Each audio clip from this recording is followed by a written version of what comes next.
there was an ad in a local paper. The drummer was looking for a singer, and my husband encouraged me to respond. So I responded. Brand new band, all of us working together for the first time. It was so empowering. It was a real community. We just had fun. And the fact that I was 53, it didn't matter.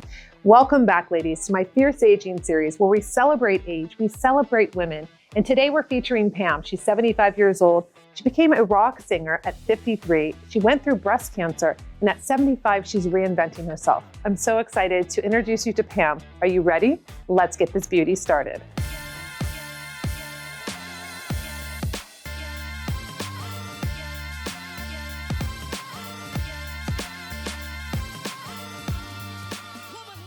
All right, ladies, Pam and I actually are twins today. So I'm going to take off my little sweater because I feel like it's going to fall at some point anyway. So we are actually, though, too, I'm going to hydrate her face. We're going to use our These Bags Are Designer. The reason why I was just explaining to Pam about These Bags Are Designer is that when you wake up, I want you not to look at your bags and have already a negative thought. I want you to think, designer bags are expensive, right? And we really appreciate them. That's how we'll appreciate. I know you're going to think it's nuts. I know you're, oh, please, Nikol, bags are awful, this and that. But if you change your mindset and you actually appreciate and just think of things a little bit different, it's going to change your day. Believe you me, try it one day and see what you think. If not, then you can go back to hating your bags. But I think that they're designer, they're beautiful, we work with them. I mean, what's the alternative? We can't cut the bags out. I mean, can we? We could. But then are we going to be, you're right. Are we going to be happy with that? I don't know. So there are always repercussions for doing anything. And so we try to take, I choose the path of least resistance, right? So let me just put this on, prepare your skin.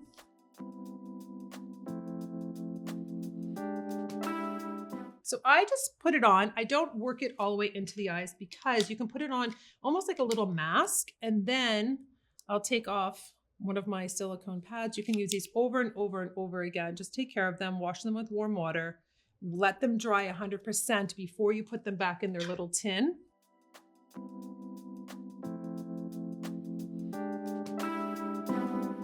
So then your eyes will be super hydrated once you get that moisturization underneath the pad. Now I'm going to just take a little serum. I'm going to just hydrate the skin. And another thing that Pam and I are twinning about is our little things that we got burned off our face. Pam just has a little left, almost done healing on her nose. And then I had a bunch burned off on my face, which hopefully I covered very well. But we're going to work on that too. So we have some things that we want to address in this makeup tutorial. Okay, great. So we were hydrating the eyes, hydrating the face. Mm-hmm. So I'm very excited because we were talking about just everything that you've been through. And I think the ladies will really be excited about just your history of, I first want to talk about at 53 becoming a singer, mm-hmm. and not just any singer. So you can tell us how that started, that you decided to get into performing at 53. So I did a lot of community theater, and then I started having a family. And then there was an ad in a local paper where one of the drummer was looking for a singer. And my husband encouraged me to respond. So I responded. Brand new band, all of us working together for the first time. A lot of mistakes, using a microphone and dropping it, things like I didn't know what I was doing. But then it was so empowering because everyone brought in whatever songs they wanted. It was a 6-piece band. And we all were able to bring in what we loved, sing what we loved, played what we loved. And everyone was an equal. There was no leader. And so it was a real community, and we just had fun. Age was not a factor. And it grew and grew and grew. And we were doing a lot of gigs. And we became, as I said, a community of friends. And the fact that I was 53, it didn't matter. Like, it didn't matter. It wasn't an issue. Other people in there were like 59, and we just had fun and wore gig clothes and felt exciting. One guy always wore a hat, and another guy wore Hawaiian shirts. And we just played out, and we were a community from all the musicians in the community where I live. That's amazing. So tell us I know that the ladies are probably thinking 53 rock star bands. Mm-hmm. Tell me what your style was like. Tell me first about your makeup and like how you did your makeup and your hair. So my hair was blonde and spiky, and I used a lot of product in it, so it spiked up. I wore gig clothes that I would buy purposely for that purpose. They were much sexier than what I did working with developmentally disabled adults, speech therapy. So this was my fun clothes, a lot of skinny little tops and bell-bottom jeans, bright colors, sweater vests and leather vests that hung down and torn little segments of the fringes. I always wore long earrings, and my makeup was really heavy. I used a lot of eyeliner all around my entire eye, dark blue shadows under and over my eyes, and lipstick. But the lipstick wasn't the big thing. It was the rock star eyes that you wanted to achieve. So now at 75. Yeah. So do you feel through the decades you've lost some of that woman that was so out there doing her own thing, very expressive with her makeup, her hair? Tell us where you are now at 75 from what you just brought us through. So I just recently wrote a poem, because I write poetry too. And I just recently wrote a poem about the authentic me. And I just rhymed and went back and back and back to my performing and what I did. And so the authentic me, everyone around me is saying, be yourself, and your personality is welcoming and all that. And I've started to a little bit backtrack on that. And I have to push myself. But one of the reasons why I'm doing that is because I watch your videos and you're so empowering and the makeup is so wonderful. And so I see that if I want to be the authentic me at 75, I can be. I'm going to start to sing again. I'm going to collate all my poetry. And I'm a grandmother, which is another whole amazing situation where I can perform again for my little grandson. That's wonderful. Oops. Oh, that's okay. They're able to move. Okay. They move when you talk. I put this up. We can take these off now. Okay. So you also went through something within the last year and a half that you want to share with the ladies. Sure. So I had breast cancer, and I was lucky. I was diagnosed very early from a radiologist who just said, this looks from my mammogram was normal, but my sonogram was not. And she wanted a second sonogram. And so I went for a mastectomy on one side to make sure that we got everything. And because everything was found early, then I was able to be cancer-free. No radiation, no chemo. I was very, very fortunate. Good doctors, support of my family. And that knocked me out for a bit. But at the same time, it was like I was diagnosed with cancer one October. And the following October, after going through that whole process, my grandson was born. So it was like a sign, like, look, life goes on. And the same month, new life. I'm very grateful that I actually had that experience. And a friend of mine who was going through the whole thing said, now you're in a sorority of special women. And I was like, well, that's an interesting way to look at it. Yeah, because there's a lot of women that watch the show that we've also had on the show during Breast Cancer Awareness Month last October, which we dedicated to breast cancer. A lot of the women have had cancer, and not just breast cancer, all different types of cancer. So I know that they can relate to you and to really be supportive of your story, because so many of the ladies have gone through this and shared. So it's a really nice community of women that have gone through so many different things. So where do you feel that you are now, sitting in my chair at 75? What are your goals? What do you want to see for yourself? Let's just say in the next year. In the next year, I'm going to collate my poetry and maybe get some kind of book going. And I'm going to continue to volunteer. In fact, I volunteer, as I said, with the developmentally disabled adults, and I do a poetry class with them wherein I've found my poetic voice as well as all the members that I work with. But we're going to start a beauty class. Really? Yeah, with all the ladies. Oh, that's wonderful. I know. This was another idea of a woman who started this whole program, and a friend of hers who was in the beauty industry. And so, yeah, so we're going to go and make up the girls, the ladies. We're going to make up the ladies, and I think they'll just all feel so good about themselves. Of course. Well, I'm very excited.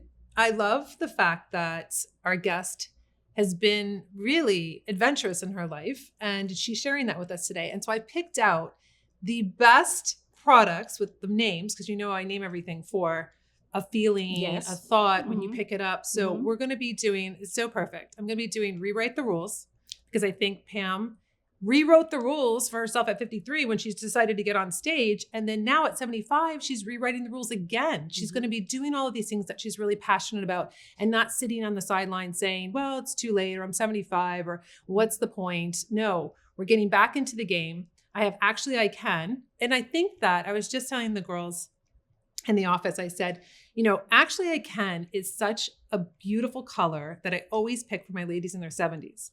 Because in your 70s, you're like, actually, I can do anything that I want to do. So I find myself grabbing Actually I Can a lot for you. And then we're going to just continue this just really beautiful, beautiful makeup tutorial. I think I might add a little bit more makeup because I know I have range with Pam. She's not afraid because I saw the pictures of her beautiful blonde spiked hair, lots of really fun makeup. So I know that she can handle it. So we're going to start. What I'm going to do, I'm going to start off with Pam's eyebrows. It's just a little sparse. I'm going to take our skinny brow pencil and taupe.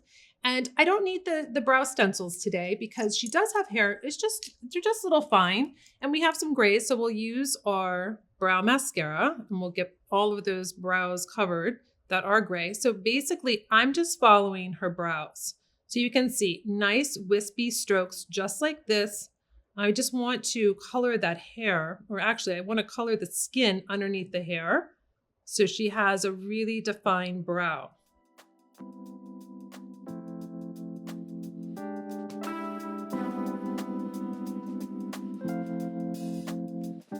Now the brows are nicely shaped. We're going to go in with our blonde brow mascara. This is just going to coat any of those gray hairs that we see. I didn't want to do milk chocolate. I felt like it would be too dark. So I'm just doing the blonde. You can see nicely they coat, not too dark, and keep the brows up.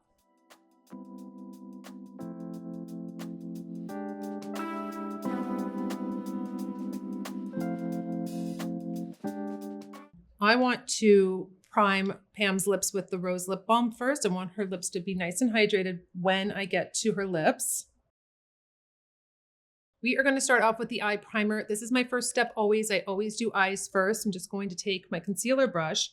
And what you want to do is you want to neutralize out the lid. You want to start at the base of the lash right here and work it all the way up to the brow bone.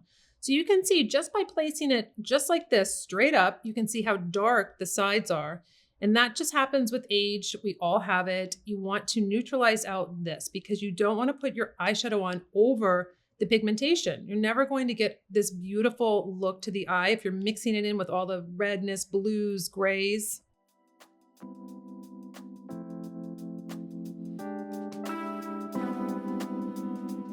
So I had mentioned we're going to start with our eyeshadow palette, Rewrite the Rules. It's a matte palette. It's actually very popular because it's grays. Mm-hmm. So you have 3 different eyeshadow colors. You have a light, then a medium tone, and then a dark tone. And I included 2 different brushes here. You have an angled brush, and then you have these nice little sponges. So you can do a lot of work if you don't happen to have your essential makeup brush kit. But I always work out of my essential makeup brush kit. It's 10 brushes, ultra soft. That is going to really help your application. The brushes really do all the work for you. I mean, it's not really, it is about technique, but when you have the proper brushes, it just glides on. It looks beautiful. You don't have that much work to do. I have those brushes. You do? But I don't know how to use them exactly. So I'm looking forward to seeing how you use them. Okay, good. And I also have a video that is going out. So it'll be out by the time the ladies see this video on how to use the brushes and why design them the way I did. Mm-hmm. And they have the name of the brushes on the side. So at least you're picking up the right brush, right? Hopefully. So I'm going to show you technique now today. Okay. So we're going to go into the middle color here for the lid color. And what I like to do, you'll see me on that video talk about pressing into the shadow.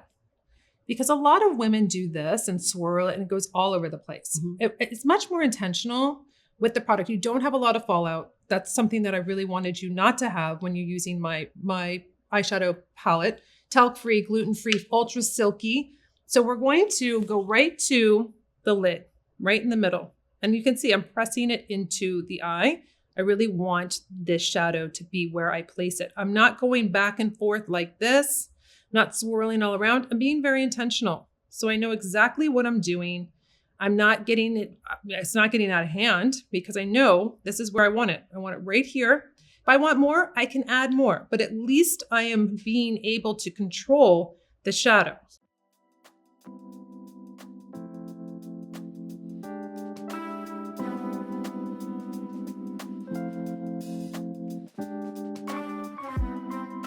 I'm going to take the lightest color. It's like a bone on the clean side of the shadow brush, just pressing it in like this. And we're going to just highlight that brow bone.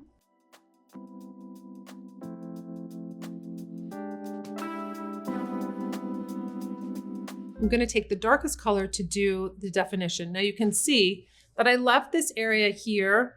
I didn't take the lid color and go all the way up to the crease because I wanted that space to figure out what I'm doing with this contour. So I didn't want to take it up too much. I can always add more. But again, when working with my matte shadows, you don't want a lot. It's very highly pigmented. So you need to kind of go slow and then build up. So you don't want to get too much. Now, again, I show you that I place this on the eye. I want the concentration right here. And then I use my eyeshadow blending brush because I'm going to blend this in.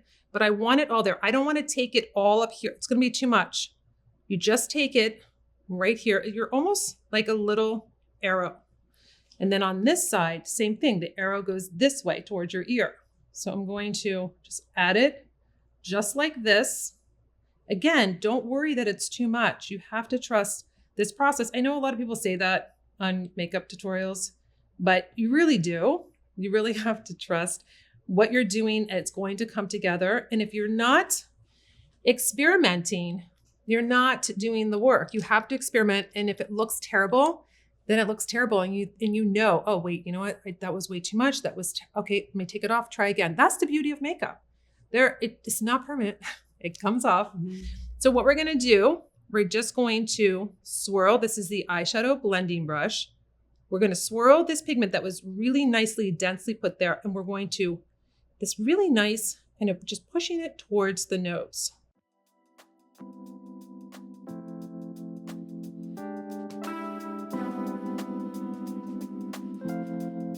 Now, the reason why I do eyes first is because I can take an Almay pad that's oil-free and I can go back and clean up, especially when I'm working with dark colors. So I can just say, you know what, went a little far out, let me clean up, get it nice and crisp. So if I had concealer, if I had color corrector, if I had BB cream, serum, foundation on the skin, now I'm disrupting all of that work. That's not what I do. So nothing's on the skin.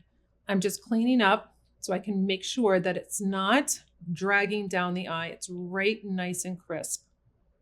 I'm taking my waterproof eyeliner in charcoal. This is a really nice combination with the Rewrite the Rules.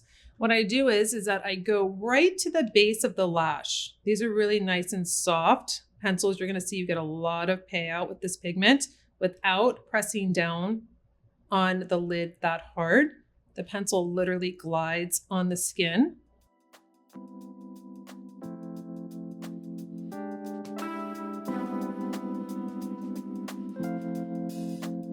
Now that the eyeliner is on the top, I'm going to take my short smudge brush because I want to really nicely blend this out. It's almost like a baby smoky eye, if you will. So you don't have to worry if you feel like the eyeliner is really thick. You know what? Just take your short smudge brush, drag it across. It's going to diffuse it and it's going to look perfect when you're finished.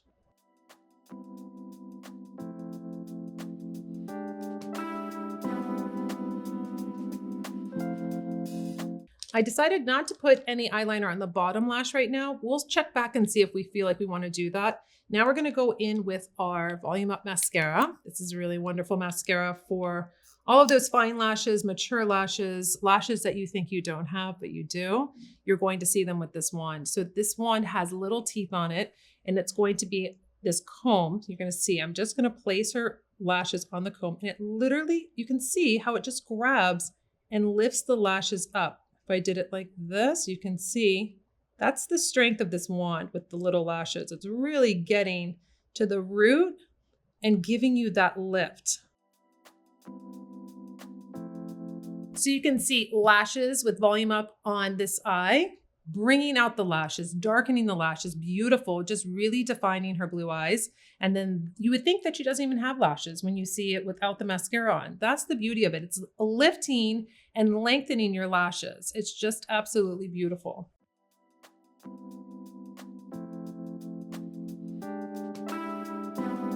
Now we have the lashes done, looking beautiful. They just make such a difference. When you do your mascara and you see your lashes, it is, I got to tell you, it makes or breaks your day. That's how I feel about it. I'm not sure if one should use eyeliner underneath or not, because does it make your eyes smaller or does it make it bigger? Sometimes I think I might use too much and then it might close my eye. You talking about the mascara or the eyeliner? The eyeliner. The eyeliner. So now it just depends on what look you're wanting to do. So sometimes it balances out the eye just 3/4, Okay. right? We can do that.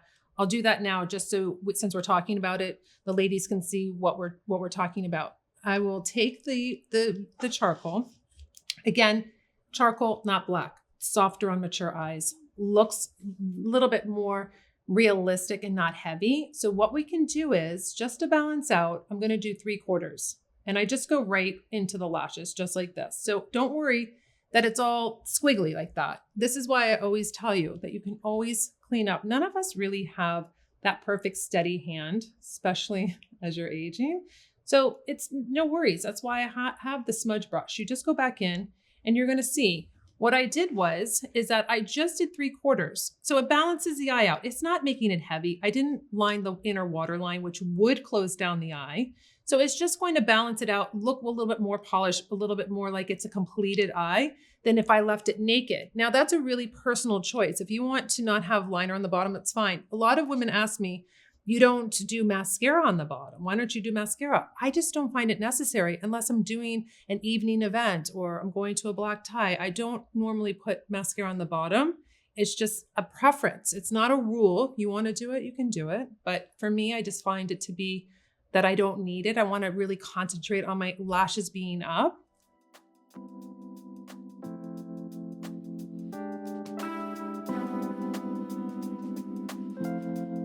I am going to, for Pam, do our lashes. We have the Ardell's 420s. They're wispy natural. That's what they're called. No, they're called naked lashes. And that's it. They look like your lashes, but enhanced. And I thought, since Pam's been a performer, how could I not do lashes on her? So we're going to cut them because I'm going to customize them so they're not too long for her eye shape. And then we're going to meet you back so you can see the full look. So I put the naked lashes on the left side. You can see how it just enhances Pam's eyes. This is beautiful. This is lifting her eyes with just the mascara, but if you want to take it a step further, you can add on just a little bit of a lash. So we just finished the naked lashes on Pam's eyes. It's so beautiful. It makes such a dramatic difference. It really gives you that boost if you're going to an event, wedding, graduation, birthday. It's really special. And every time a woman comes on my Fierce Aging channel, I feel very, very honored. And I always want to do like the extras that they wouldn't do. So lashes always go on my guests. You don't have to do those, obviously, but I just think it just really is so beautiful. And now we're moving on to the skin. This is my favorite part where we really neutralize out the skin. I'm going to be using my color correctors. I have two here. I have Just Peachy that helps neutralize the darkness, the blues, the grays, that dark that you just can't lift with a concealer. And then I have the No Redness. It's green, so it cancels out red. So first I'm going to just take the No Redness. I see that spot that we have from having the dermatologist. I'm going to just freeze this off. We're just having a little bit of that redness. So we just throw it on here. And then anything else that I see that's red, I don't really, usually around the nose, this is where I get most of my redness here. We'll do a little bit there. And then we'll go back with the Just Peachy. And this is where I love to put the Just Peachy up into that inner corner, coming underneath the eye. Again, it's very important that you have your skin hydrated so that your product goes on properly. This is a really good example. I like to neutralize out my pigmentation on the sides of my face also with Just Peachy.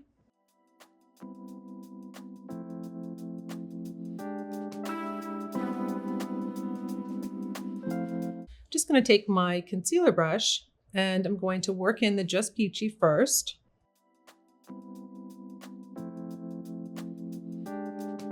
You can take your flat foundation brush. I like taking the flat foundation brush around the nose area because it's a little bit more pointed. So I can get around that nose area, just like in this little crevice here. I'm going to just take my flat foundation brush and just nicely work this into the skin. That's the beauty of your products and your tools that you have, that there are no rules when it comes to your brushes. You can use them for working with your color correctors. You can use this working with your serum foundation or your BB cream. It just depends on the application that you like. I'm going to be taking my BB cream in light. Now, Pam said that she doesn't know how to use the BB cream. Never did, no. You don't use anything. No, just a little for the translucent to not shine. It's translucent powder. Right. Okay. So basically, the BB cream is not like a tinted moisturizer. It's a little bit heavier. So it's going to give you more coverage, but it's not like a foundation. So you're not covering up the skin. Your skin's still breathing.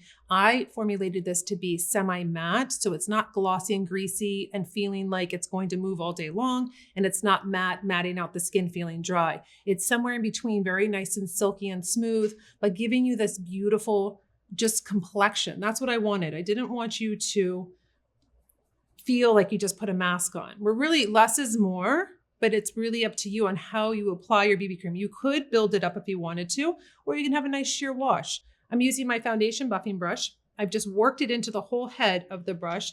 And then what I do is, it's exactly what the name is, it's buffing. So I'm gonna buff this into the skin and it's very lightweight. You're not going to feel like you have like a very heavy application of this product.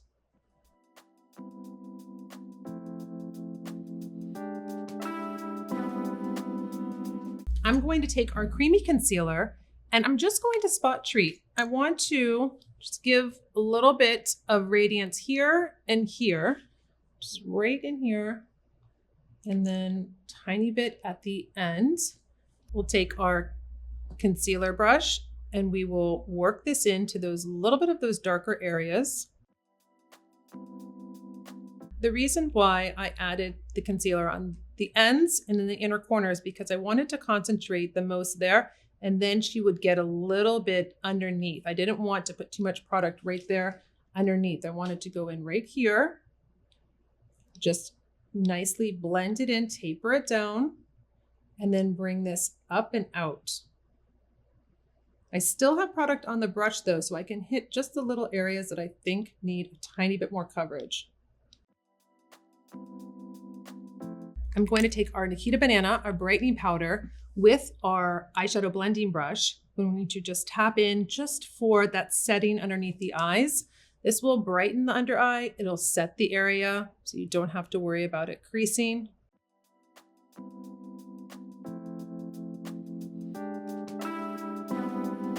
I'm using our waterproof lip liner in Rose All Day. This is going to add color to Pam's face, which is really just a very nice pink. It's not shocking. It's not over the top. It's just very, very pretty, especially when you have gray hair and you really want to add color to the face. The lips and cheeks are going to be really what you want to concentrate on.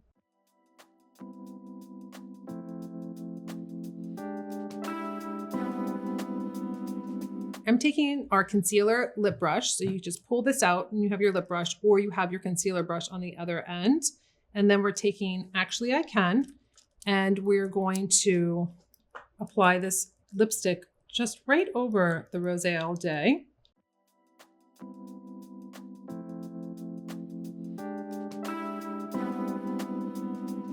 Now, what I would like to do is I would like to upgrade Pam's look just a little bit. We're taking the Upgrade lip gloss. We're going to just put it over the Actually I Can. And this is going to give you a brighter color. And that's exactly what I want. I want to give this Just really beautiful pink color. It just looks fabulous. It's not over the top. It's not going to be too much. It's not a big, bold red. It's very beautiful. And I love a gloss on a mature lip. I'm going to be taking our Classic Beach Glow. What's great about this palette is that there's 3 different products in here in one compact: a highlighter, a blush, and a bronzer, and they're all cream. It's very beautiful. It's almost like skincare meets makeup. Taking my flat foundation brush, I'm gonna go into the blush first, and then I'm gonna have you smile, and we're going to just give that color to the cheeks, working it back. And it just like soaks into the skin. So it looks like it's underneath her skin. It's not laying on top, giving her just the right amount of healthy glow. Now I'm just going to use the other side of the brush, go into the highlighter. This highlighter is not glittery, micro glitter, any of that kind of stuff. It's a beautiful gloss sheen to the skin. And mature women can wear this. You can see I'm going where we normally have our crow's feet and everything, because it's that beautiful sheen. It's not glitter highlighting all of the things that we have going on our side of our face, our crow's feet, our eyes. Just looks just very healthy and radiant. Just taking the tips of the bronzer, I'm going to do little bronzer right at the base of her cheekbone. And then I push it into that beautiful highlighter and the cheek color. So she gets just perfect amount of that beautiful bronzer. It's bronzing up the skin. Okay, so I always get confused about the rule. You wear light colors. Does that bring the area that you're lightening up out or back? And dark colors, like a darker eyeshadow, would that bring that area in focus more so or less? Okay, so this is a really good question that I talk a lot about on my channel. So for instance, when we're working with color theory, when we want to recede something, we want to put something darker on it. So for instance, if I looked at Pam's eyes and said, oh, you know what? I want to push the eyes back just a tad in that crease. What I would do is I would go back to our darkest color in our eyeshadow palette, which is going to be this last color. I will put a little bit of this eyeshadow. And if I want to push this part back, I'm going to put a darker color because that's going to push it back. It's going to give it a shadow. So right here, I want to push that eye back a little bit. Take my shadow brush and just kind of blend this in, but that's going to give her that depth. That's going to push the eye back by putting a darker color there. When we are talking about that highlighter, if you want your cheekbone to come out, you want that to be pronounced, you are going to put a lighter color on. It's going to be that beautiful glossy highlight, and that's what you're trying to push out. Mm-hmm. Like when you have your bronzer, the reason why we do it right there on the cheekbone is that we want to create that shadow. We want that cheekbone to look like it's going in, so it's giving you that beautiful chiseled look. Okay. So again, ladies, darker colors are going to recede on your face. Lighter colors are going to bring it out. So that's why in the brow bone, if we do a brow, like a bone color, you're wanting that brow bone to stand out. You're not putting a dark color on the brow bone. So that's basically what it is. You want to recede with dark. Okay. You want to push forward with light. Okay. We are going to finish off with a little rose water. Does it feel beautiful? Beautiful. Yeah. It smells great. And then we're going to have you look at the look that we just made. So excited. Oh my goodness. What do you think? Oh, I look like a very hip grandmother. Are you ready to take the mic? I think I am. My husband will be shocked. This is so great. Oh, I love it. Thank you. Thank you. I'm so happy you got to enjoy Pam and her history and her story and going through breast cancer. And it's just so wonderful having you on my channel and be willing to share your beauty with all of my audience. So ladies, until my next video, we'll see you later. Thank you for watching another exciting episode of our Fierce Aging series, where we celebrate age and women around the world. If you found this video inspirational, share it with your friends, like and comment. To find out more about our products, visit us at NikolBeauty.com. We're so excited to see you on our next episode.